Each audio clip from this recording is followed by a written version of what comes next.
Everyone, please give your meaning. Darshan Chaudhary, you have to give the answer what is finance, not your name.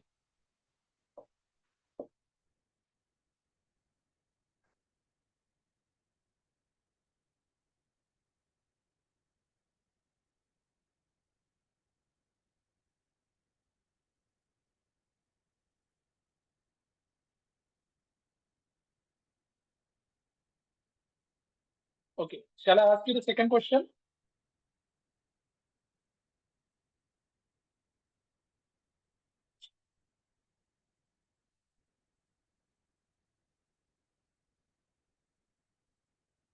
Now, the question which I ask is what is a finance? So most of you have shared with me that finance is study of banking, management of money. Any other definition of finance?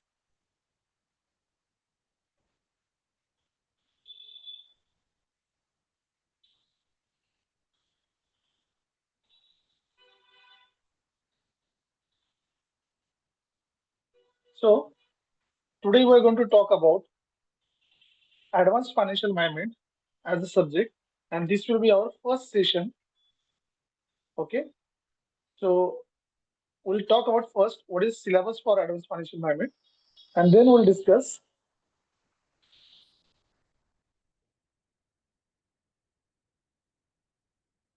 what contents we are going to do.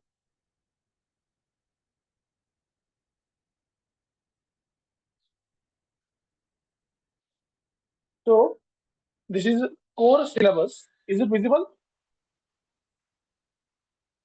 Yes, sir. So the subject is advanced financial management, and in first semester it is account. Second semester it is advanced financial management. Sorry, financial management, and third semester it is called as the advanced financial management. So for financial management, this is a core subject, and it is now more technical than financial management. So what are the contents of the syllabus? Basically, your first chapter it talks about fund flow, cash flow, and economic value statement. It talks about what is corporate restructuring, what is corporate valuation, what is financial distress, and a theory part. So the first unit maximum have MCQ question on fund flow, cash flow, financial distress, and EVA. The second unit, that is capital structure, it is basically a theory where what is a capital structure and how to calculate firm value. You have a different theories. The first theory will be net income approach, where income is most important, whereas second theory will be net operating income approach, where operational profit is important. Then we have traditional position approach, where return on income, return on investment, that will be studied. Then we got two proposition, Moodle and Miller. These two propositions are nothing but we are talking about how you should forecast your growth, how much capital to invest, and when to invest. Then we have also PBIT, that is profit before interest and tax, and earning per share analysis. Now, this analysis is mostly based on stock market. Then we have return on investment and return on equity analysis, leverage ratio, and guidelines for capital structure planning. So, a lengthy question is expected on second chapter, and that is to be about theories of capital structure. And if numerical is asked, they will ask you on leverage ratios. The third unit is capital budgeting. In capital budgeting, we have numericals. We are going to calculate net present value, internal rate of return, profit index, and we are also going to calculate risk in capital budgeting, which is called as beta. So the third unit is mostly for numerical. The fourth unit, you most all of you know, that is working capital management. Here we have mix of theory plus numericals, because this chapter we have current assets, financing of working capital, models of working capital, credit management, and so on. So maximum we are dealing here a theory part. And the last part, now as I said, chapter 2 and chapter 5, they are basically on theories like theories of dividend, policy of dividend, and so on. Again, here you will find dividend models are available like Walter model, Gordon model, Mudal-Miller, and so on. So the Mudal-Miller is in dividend and Mudal-Miller is in also capital structure. Now, if you scroll down, they are specifically given where they are going to ask the numericals. So, fund flow, cash flow, EVA, PBIT analysis, calculation of cash balance, inventory model, receivable management, and dividend model. These chapters are going to be asked for numerical part. Okay, so this is the syllabus. Now let's talk about our today's first part, corporate restructuring and recognition and navigating the business success. Now, as I notified earlier, the first unit or first is to understand what is the background of restructuring and recognition. And that's why we'll start our first unit, that is restructuring and background of restructuring. Now, what is technical meaning of restructuring? When I'm involved in business activity and I'm dealing with the various problems and issues, sometimes I have surplus money, sometimes I have shortage of money. When I have surplus and if I'm not using that surplus, I'm losing my business opportunity. And when I have shortage of funds and I'm not planning my expenses, I'm also facing the crisis. So a business normally to seek a golden opportunity or to overcome a bad patch goes for the restructuring. Now, restructuring is a process where you can go with the mergers, you can go with the acquisitions, or you can go with the takeover, you can go with the buyback of shares, or multiple options. But the basic principle of restructuring is to overcome of hurdles which currently facing. It can be shortage of funds or it can be excess of funds. So, why business restructure? There are three motives of restructure: internal, external, and strategic. Now we'll go with the strategic one. When any new competitor enter in the market, you require to formulate a strategy so that your business can compete. If you continue with the traditional model, for example, earlier there was Hutch, BPL, Vodafone. These companies exist in mobiles. Then come Airtel. Airtel changed the business and it creates a scenario where other people need to cater. But when Hutch and Vodafone was not able to compete, they decided to change the strategy. Now Hutch combined with the BPL become Idea combination and they give the tough fight to the Airtel. So that was strategic restructuring. If you take example of Jio, now Jio has come to market. They have started giving data. Now many Wi-Fi routers, many players are there who are again giving tough fight to the Jio. So the Jio has certain advantage and certain limitations. So now they have to take an advantage of how to make their money good or bad, depending on competition, depending on price in the market, depending on customer requirement, and depending on customer spending. So as a strategic decision, I need to survive in a market and I need to understand vision, leadership, and the market structure, and I need to change my business. Otherwise, I'm going to close my business. So the first reason why we restructure is a strategic decision. Second, internal challenges. When we grow with the business, our verticals, it can be grow with the number of products, it can be number of branches, number of production unit, and so on. When maximum growth is there, then we have to come up with new technology. So internal challenges talks about performance, it talks about methodology, it talks about payment, it talks about costing, it talks about controlling, it talks about quality. So for all this, we need to formulate a strategy and do the restructuring of my business. Now it can be forward restructuring or backward restructuring. Forward, suppose I have X product which can be used for the Y product.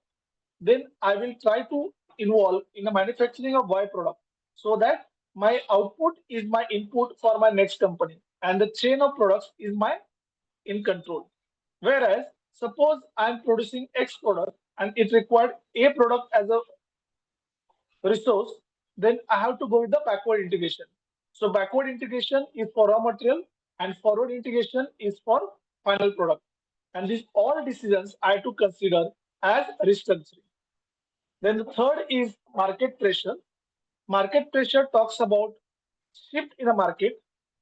It talks about change in technology. It talks about change in income level of people. It talks about change in preferences, habits, or color or government laws. So what are the external pressures which affect on my financial competitiveness? I need to understand to move further with restructuring. So there are three reasons: strategic, internal, and external. Anybody has doubt in this? Now, why restructuring?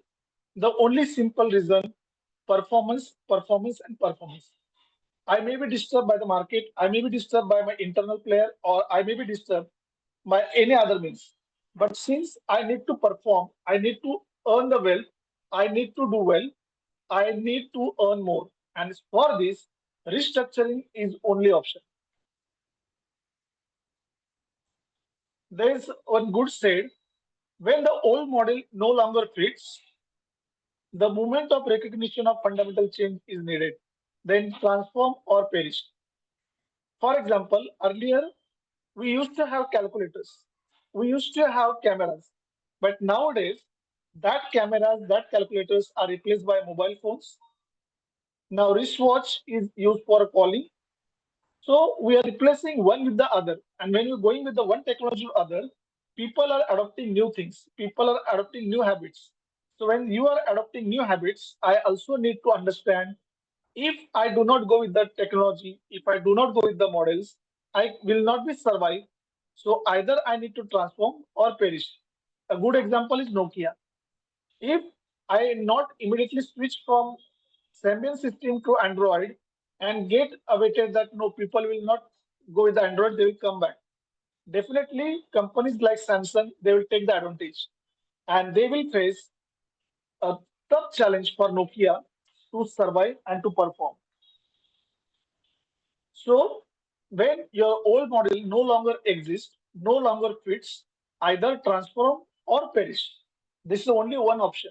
And in both the case, transform or perish, what we're doing is restructuring a business. Now, I use two words. One is the restructuring and reorganization. Let's see what is the basic meaning of these two terms. Restructuring means I will change financial structure, business operations, and resource allocation.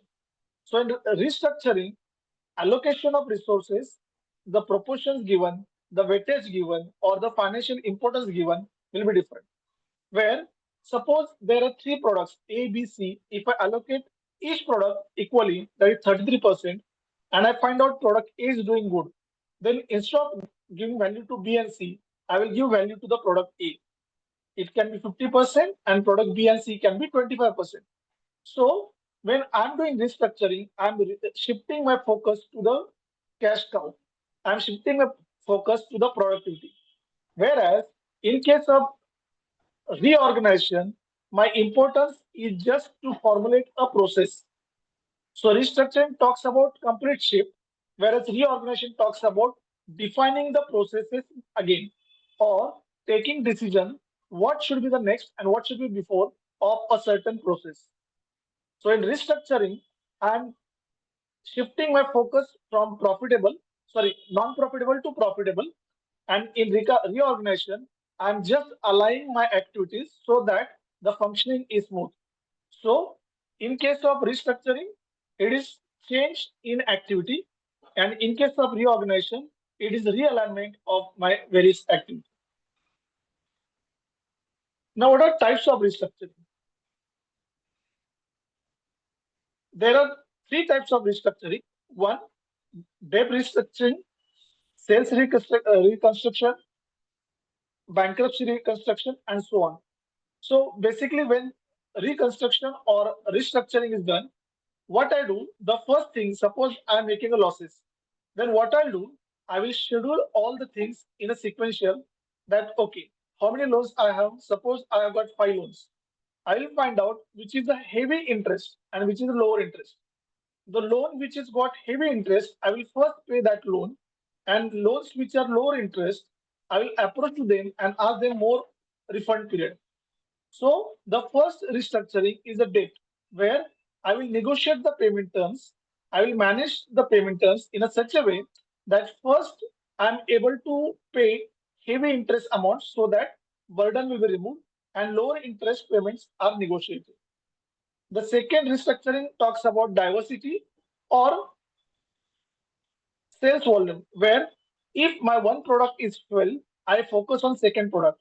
Or if I find, suppose in X country my products are not sold, or in X city my products are not sold, I'll go with the Y product. If I find one color is sold and other color is not preferred, I will change my preferences. So in restructuring, what I'm doing is I'm just focusing my interest. Then third, bankruptcy reorganization. In bankruptcy reorganization, normally we are interested to use the goodwill and re-emphasize in such a way that my assets are at least generating some product. If you take an example of General Motors sell their product in India and now they are walk out from India because they got higher debt and they're not able to earn the revenue in India. Their cars are not in demand. What they do, they sell their product to the Volkswagen. Now Volkswagen is no more in India. They are selling their products to the Hyundai Motors. So in restructuring, I'm just reallocating, I'm just diversifying my products in such a way that at least some income is generated as a revenue. Now, what are key elements of operational restructuring? The first key element is avoid or reduce maximum waste and inefficiency. I need to channel, I need to reorganize, I need to plan my activities of production in a such a way that wastage, whatever possible, it's a negligible domain. And secondly, the performance is highly efficient.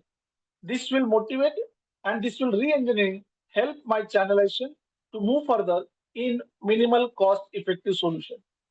Second, I have to find out my forward and backward integration in such a way that my supply chain and my sales team they are performing in optimum way to generate maximum revenue in lesser cost.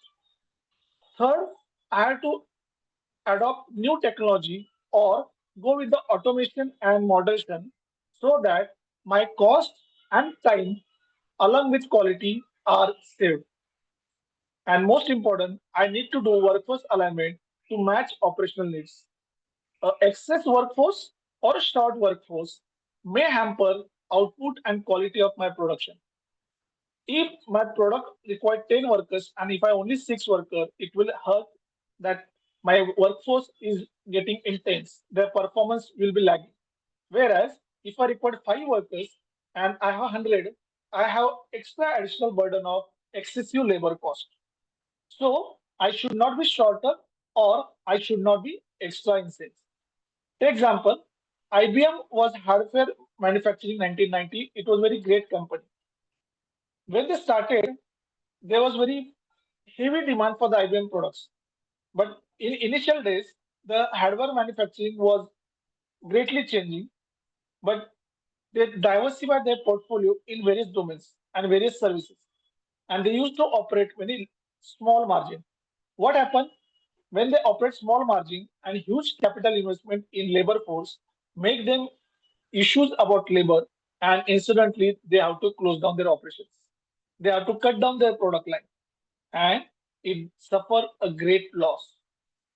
So operational restructuring, we talk about re-engineering, reducing waste, more efficient production, organized supply chain, technology modification or automation, and proper workforce allocation. Any doubt till now? Okay.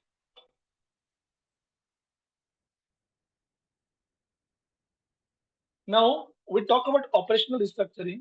where how to operate in most benefit way we'll talk. That was a production line. Now, when you say about organizational restructuring, most important is how you restructure your workforce, and that is known as organizational restructuring. One, you can define the roles, who and how he is going to perform his task, to whom I'm going to report, to whom I'm going to share my skills, how I'm going to improve myself. Then I will do the team realignment. What is team realignment? It means I will formulate the teams in a such a way that my teams will be in a motivated way without heavy control or guidance. They will outperform and they will generate the profit. Once I define what to do, how to do, and when to do, by whom, I make a team, then I also need to take care hierarchical changes. Too much hierarchies or less hierarchies depend on work style I need to manage. If hierarchies are extra, that will take my decision delayed. Whereas if hierarchies are shorter, that will make my decisions irrelevant or wasted. So I have to take proper care.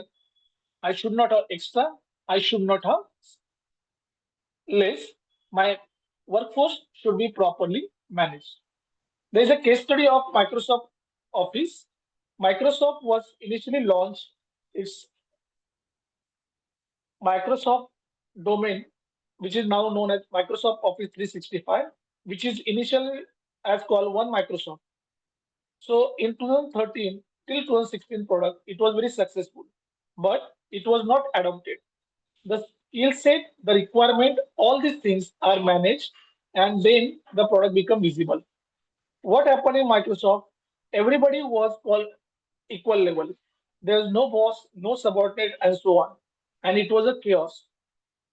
Then Microsoft faced a tough competition by open license programs. Then what they do to develop and motivate people, they formulate different teams. They first initiate, define tasks what to do. It is not important that you're coming and reporting, you're making attendance. It is important you're a part of team and you are just devoting your role in that team. And that's how Microsoft overcome their hurdles and reunited. Then they started new products like Microsoft 2019, 22, and 365. Now we'll talk about operational HR. Now it is very easy to say do the restructuring, do the rescheduling, but the question arises how? Because tomorrow I decided I want to reorganize my profits, reorganize my people, reorganize my resources, but it's not so easy task. I need to follow a methodology. I need to follow a great approach so that my team is motivated, my suppliers, my customers, they're not impacted. Because if my suppliers or customers are having impact, then in such a case, my productivity, my growth, and my market proportion will be disturbed. And I need to avoid that. So let's see what is restructuring process. The first is I need to analyze what is a problem. I will find out whether it's operational, whether it's about human beings, whether it's labor force, it's a mentality, it's a social, physical, technological, what is the problem? And I will try to find out alternate for the same. Suppose my problem is about technology. Then what technology problem is there? Okay. Whether I require to educate, find out what education I can give, whether it's off or on job, whether it should be with your job. So I need to plan. Then after planning how to develop, I'll go with the implementation. So I'll take a group of people, I'll implement on them, and I'll just check whether they are performing well or not. If they perform well, I will implement this plan for everybody. But if there is some lacuna, I'll again go to the planning phase, again replan, re-implement, and restudy. So number one is diagnosis. This is the most important phase where I need to find out what is the problem. And then step two, three, and four, I will continuously repeat till my target is not achieved. Because restructuring is not has certain end. It has certain objective to follow. If my target is to earn maximum profit, I need to plan my activities. I need to reschedule my activities in a such a way that in less cost, higher profits are generated. And that is nothing but restructuring. Now, what are common challenges? There are three common challenges we normally face. One, people, second, loss, and third, market. Now, when you talk about people, normally they are reluctant to change. They always want rewards and they decline to work for extra. There are four categories of worker. One, who is a new joinee, he want to perform more and more, but he demands salary. Second worker, who is the average worker, he not interested for any change. He just wants his to complete the work and go home happily. The third worker is a boss who always want great performance. And fourth, they are temporary workers. They are least bothered about company growth. For them, getting daily wages are important. Now, when I'm tackling with these four people, I need to understand what their needs are. I need to find out whether I can motivate them by money, by kind, by recognition, or all. And based on this, I need to manage my people. I need to manage their culture. I need to manage their habits, and so on. So when I'm managing people, I need to understand what is their culture, what is their likes, what is their dislikes, what are their habits, what are their preferences, what are their festives, and so on. So in short, when I'm doing restructuring, I need to take care what human emotions are involved in my restructuring.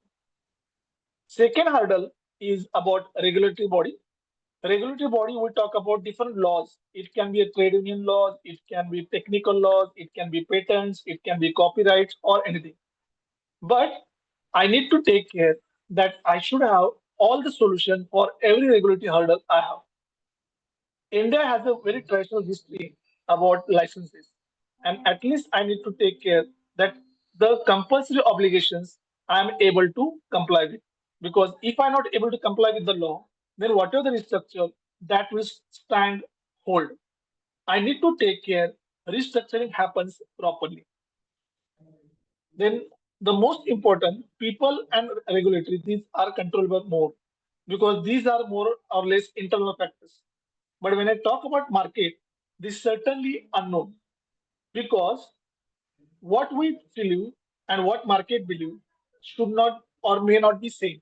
So what problem happens about market is what customers or supply they have thought, whether they are happy, whether they are interested for change. If suppose any one core supplier is not happy, he feels it's very pathetic to go with change and he declined to supply the products in same line, then your whatever the efforts, they will be zero.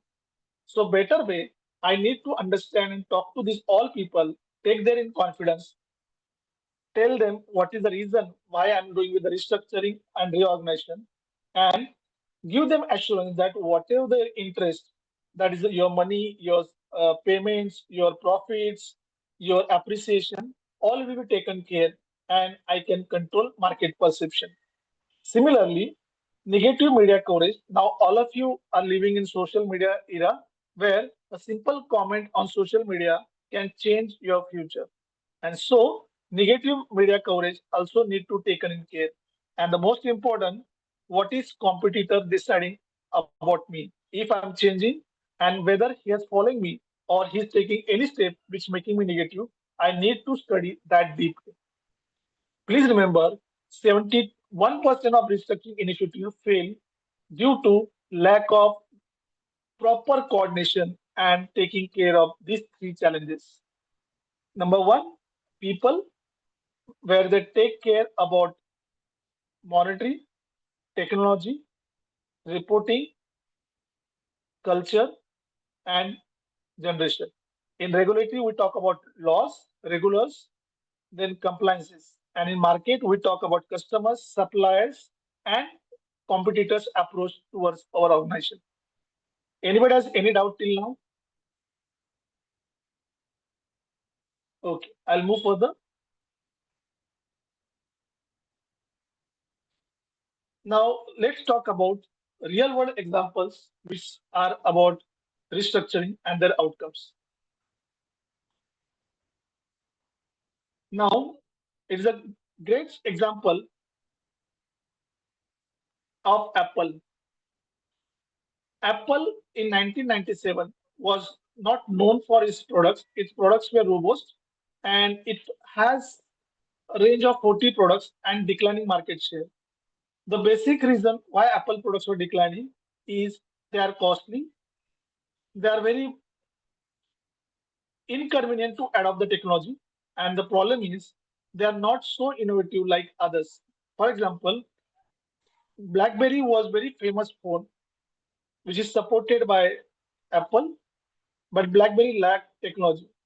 Apple has a data secrecy, but if that data secrecy is not going align with the customer demands, good camera quality, best build-up quality, internal memory, then your products has limitation.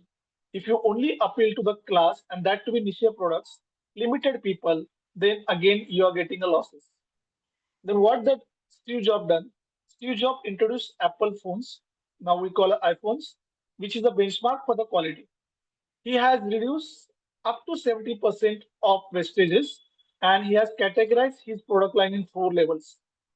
He identified what products are demanded by whom and how I can target them. Somebody wants a status symbol, somebody wants a convenience, somebody wants a good quality of camera, somebody wants good quality of OS.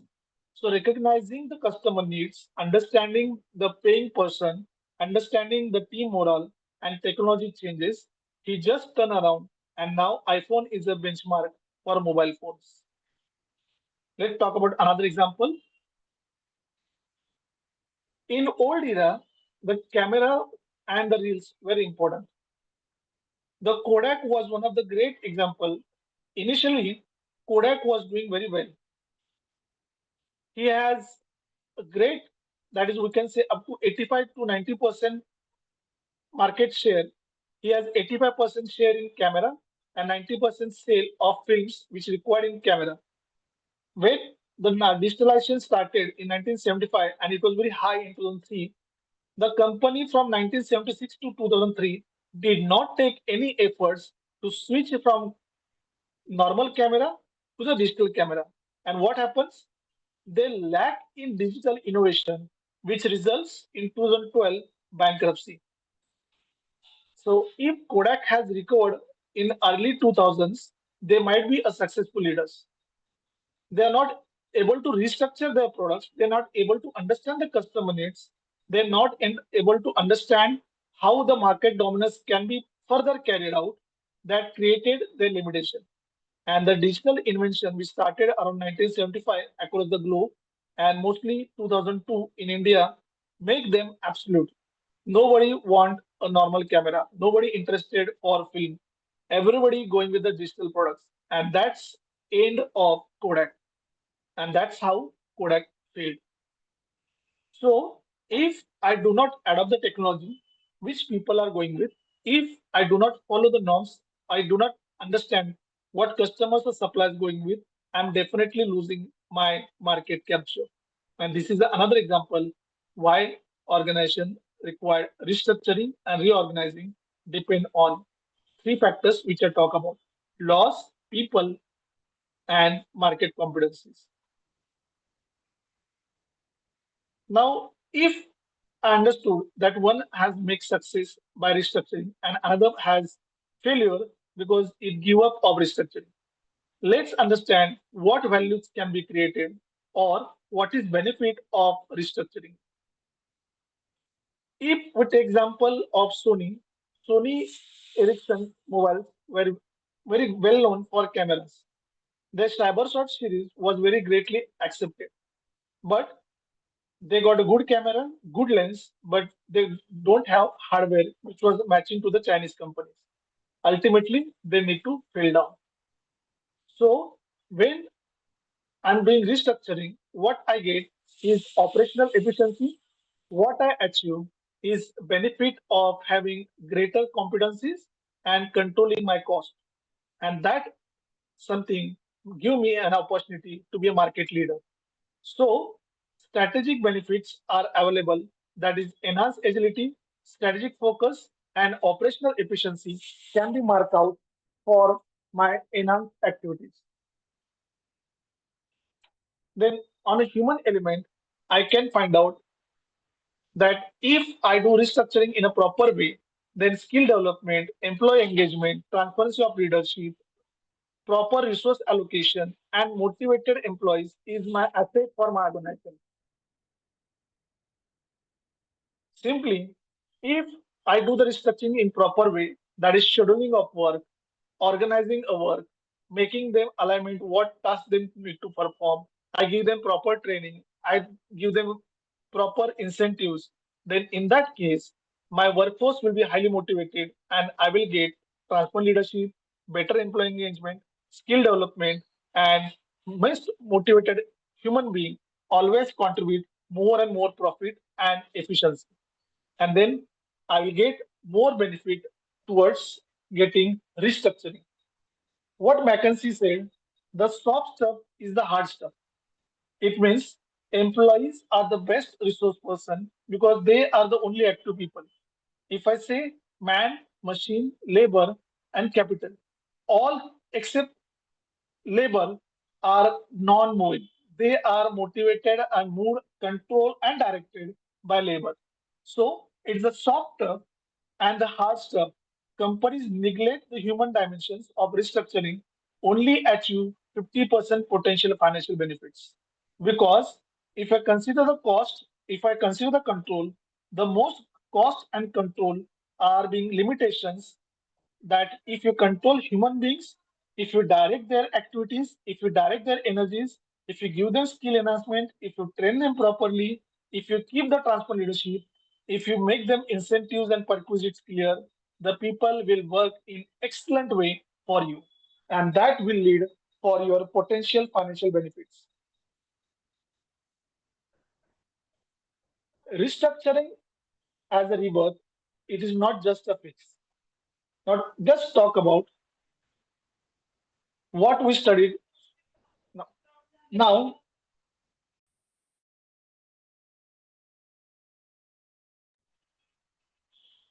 we talk about restructuring and reorganizing. The basic importance of this, if I'm going down, my growth is declining, I need to go come up with my innovations so that my product, my people, and my market share continues. We take another example, Hero Honda. When it was combined company, Hero and Honda, they were doing very excellent tasks and they are able to achieve the best products what they can. But when they separate and they start competing, they start facing an issue. So what Hero do? Hero come with the innovative products and it first develop its H as a symbol to recognize what he is separate from Honda. And with the range of products, he start developing. Another case study of Splendor. Initially, Splendor was only 97cc. It was doing well. But when Pulsar come in the market, when other people come in the market, they started renovation.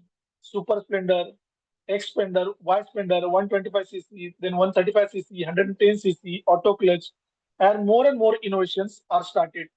So they regenerate and reunite all the products.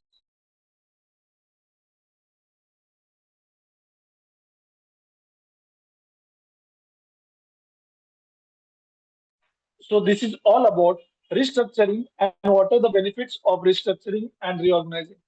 Anybody has any doubt, any question, they can just ask me or share in chat box, please.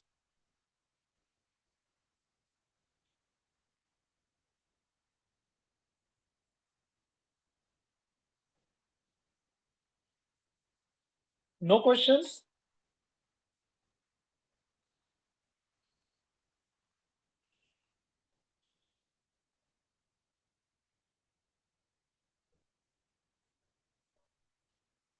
Now we just talk about restructuring. Now, if I do restructuring, what is the basic reason why I require restructuring? The basic reason of restructuring is I need to take care of my financial issues. I need to take care if my financial part is doing well or not. So, restructuring involves financial distress. So just give me 1 minute.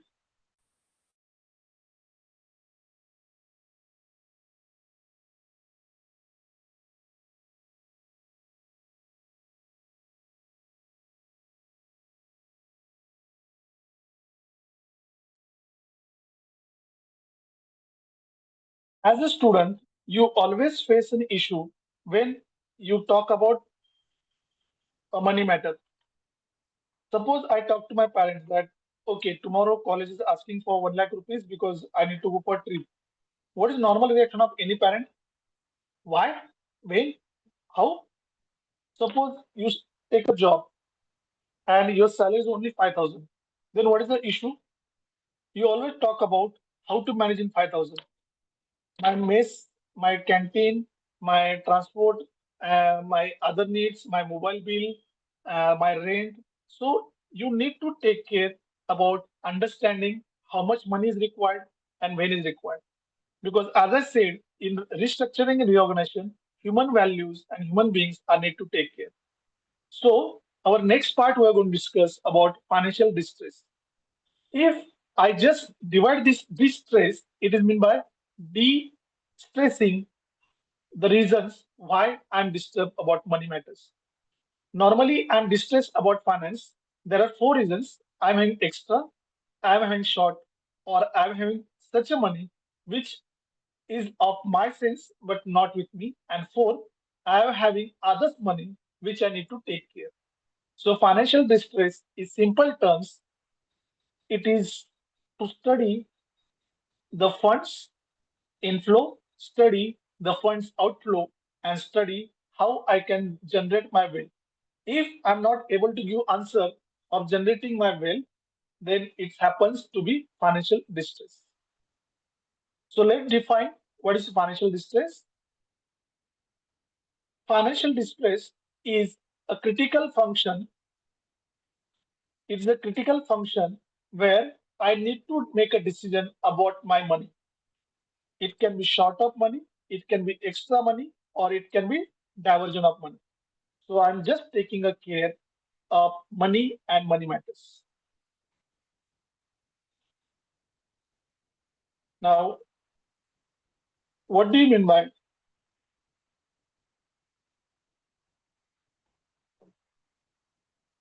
financial distress?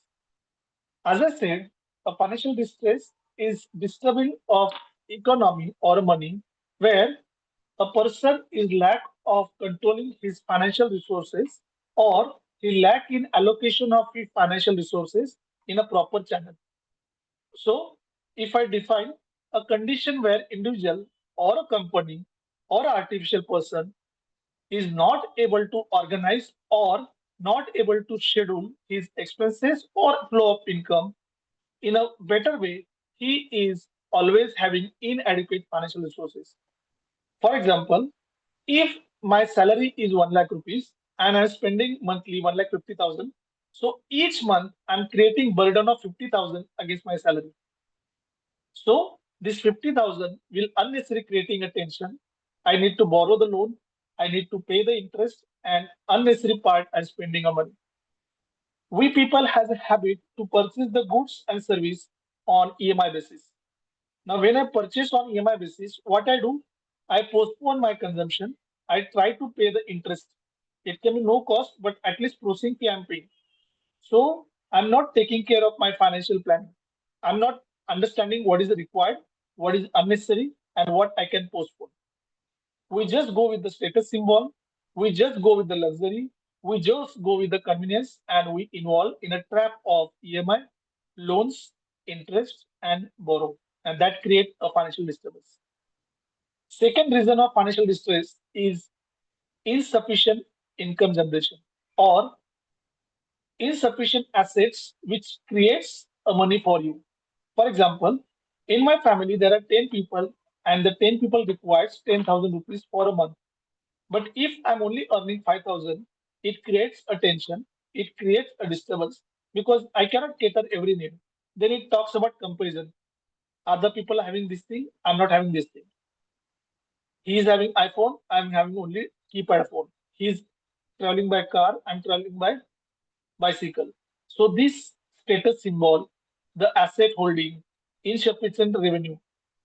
This will again create a common cause of financial distress. And the third and most important, if person is not able to take the risk, he is having bankruptcy, he is having issue about planning his finance, then he is ultimate taking a risk because everything can be designed, everything can be generated, but money cannot be generated.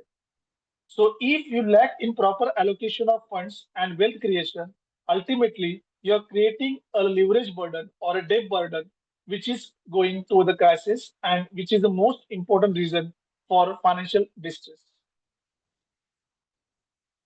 Now we talk about financial distress as a personal versus corporate.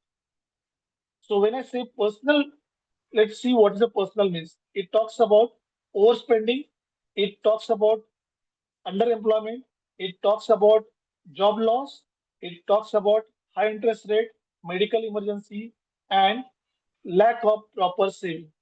So when I have all this situation, I will be in proper issue where I cannot go with my financial needs and my source and application of funds as an individual will be in a chronic situation.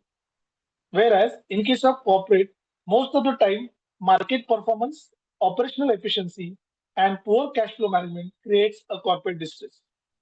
Now, best example of corporate distress is a companies where they lack to forecast the market demand. For example, if I have certain product and it is overtook by another technology and it creating issues by absolute product. For example, earlier C and VB were the core languages. Now Python are these codings are more important rather than only C and VB because C and VB are integrated. But the company called Sun Java, it only focused on Java technology. And now more Java is more important. Now company is facing an issue.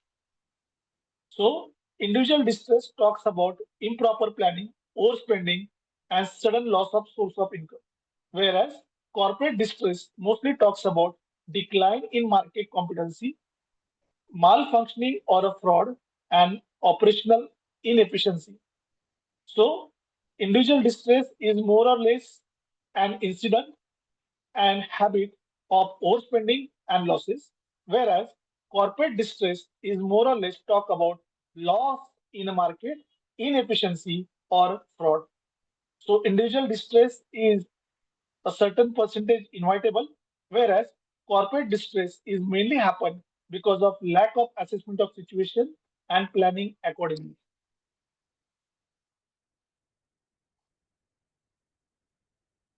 Now, when I say distress, it has certain progression. Now, all of you know the term called as the bad debts. How bad debts happen? First, I decided, okay, I have to pay 5,000, I'll pay 2,000 and I'll postpone it. Again, when it comes the due date, I'll again say, okay, 2,000, again postpone it. When I keep on postponing, it's a early distress. Or if my cash balance is reducing, but my payments or credit card or any other liability goes on increasing, it is early sign of distress. It is a proverb that Amdani Attorney, Kharcha Rupaya. So if I'm spending more than what I earn, I'm creating financial disturbances. The second disturbance happens about liquidity. If I require 10 rupees for a day, and if I carry 100 rupees in my pocket, the 90 rupees which I carry is a wastage because monies are wasted by me. If I saving somewhere, I get interest. Secondly, in case of financial distress, I have money, but unnecessary obligations, unnecessary purchases, unnecessary sellings I do without bothering that whether it's a profitable deal or unprofitable deals, whether it's giving profits or not, whether the terms of creditors and buyers are impactful towards my profitability. So if I'm not managing my liquidity, I'm not honoring my payments, I'm delaying payments without understanding, then it creates liquidity. So if spending is more, liquidity is not managed, ultimately I'm going to the last stage, which is known as insolvency. At this stage, what happens? I'm not able to pay any debts. I need to apply on the mercy of creditors that please reschedule, reorganize in such a way that at least can survive. But even after that, my performance lapse, then ultimately my organization or as a individual, I'm in great crisis. Now, this is overall about reorganizing, restructuring, and financial distress introduction. Now, in chat box, I'm sharing one link. It is nothing but entry survey for advanced financial management. I want all of you to fill this survey. The link will be active till tomorrow morning. What you need to do, you have to fill this survey and give me what is your expectation and so on. So I'm just sharing respondent link. Please, after this session, go with this link and let me know your expectations from advanced financial management. Those students who are not present in a meeting, please share this link with them also. Are you able to get the link?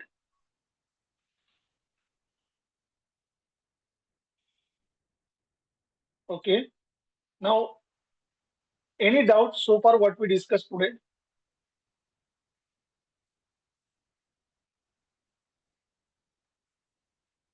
Thank you. If no No, sir. doubts, No, sir. thank you, sir. Since no doubt, what I suggest, please exit from this meeting and log in for the next session and wish you a wonderful time ahead. Thank you.